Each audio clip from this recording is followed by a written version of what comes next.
Bonjour les chefs, bienvenue dans cette nouvelle vidéo. Alors aujourd'hui c'est dimanche, je te souhaite un très très bon dimanche et peut-être que pour toi ce jour c'est l'occasion de faire des bons plats mijotés, d'inviter des amis ou de la famille et voilà, de partager une bonne journée et aussi un bon repas. Alors le plat que j'ai vraiment aimé apprendre à cuisiner à l'école hôtelière, c'est vraiment le bœuf bourguignon et je trouve que c'est un plat assez technique qui nous apprend plein de choses sur la cuisine, la gastronomie française. C'est pour ça qu'avec le blog, j'ai réalisé, c'est pas encore en ligne, mais une série de vidéos justement pour expliquer comment bien réaliser un bœuf bourguignon. J'ai déjà tourné la première vidéo qui est dans laquelle je donne des conseils pour bien choisir sa viande à bourguignon. Donc voilà, je t'invite à consulter la chaîne YouTube, tu verras, tu vas trouver, tu tapes bourguignon, tu vas trouver la vidéo. Mais voilà, donc aujourd'hui je vais te faire une courte vidéo pour te présenter la recette. Mais voilà, je pense que c'est une recette, la bœuf bourguignon, qui est, disons, qui est longue à expliquer, si on veut bien l'expliquer, bien tout comprendre. C'est pour ça que je vais en faire une série de vidéos. Mais aujourd'hui, on va voir ensemble la recette rapidement. Donc voici la recette du blog cuisine-blog, qui est un très bon site de recettes, tu peux aller le consulter, vraiment génial. Donc voilà, la recette de bœuf bourguignon.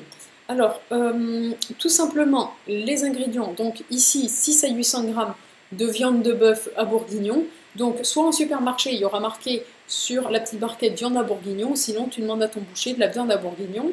Quelques lardons, des oignons, des carottes, de l'ail, des champignons de Paris, bouquet garni, oignons grelots ou s'il n'y en a pas encore, tant pis, tu peux mettre des oignons normaux.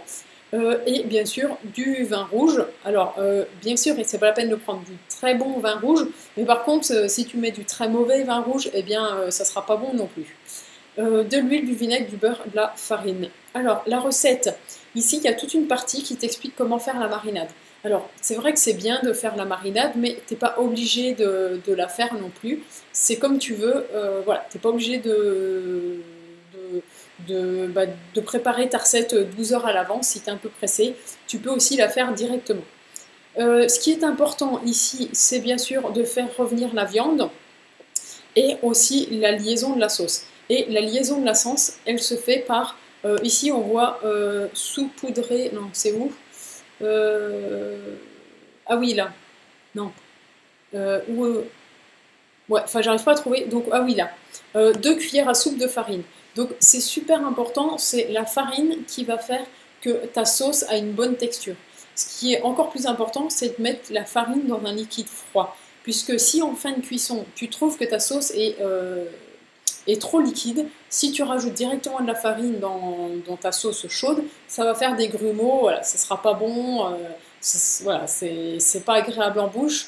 Donc surtout, si ta sauce n'est pas assez épaisse, tu dilues de la farine dans de l'eau froide et tu la rajoutes à la fin. Mais vraiment le top, c'est qu'au début, tu respectes bien la quantité de farine de la recette en fonction de la quantité de liquide que tu vas mettre. Donc ici, par exemple, c'est une bouteille de vin rouge, donc 75 centilitres de vin, pour 2 cuillères à soupe de farine, ça fait 40 grammes. Donc voilà, 40 grammes de farine pour 75 centilitres de liquide, c'est ça qu'il faut que tu retiennes et c'est comme ça que tu auras une bonne sauce nappante, tout simplement. Donc voilà ce que j'avais à dire sur le bœuf bourguignon. Après, je pense que tu connais toi aussi un peu la recette. Voilà, à toi de voir si, bah bien sûr, la marinade, c'est à toi de voir comment tu veux la faire ou pas. C'est vrai que c'est meilleur mariné, mais ça prend plus de temps. Donc voilà, c'est fini pour la recette du jour. J'espère qu'elle t'a plu. Comme d'habitude, un pouce bleu énorme et gourmand si elle t'a plu. Et je te souhaite un excellent dimanche.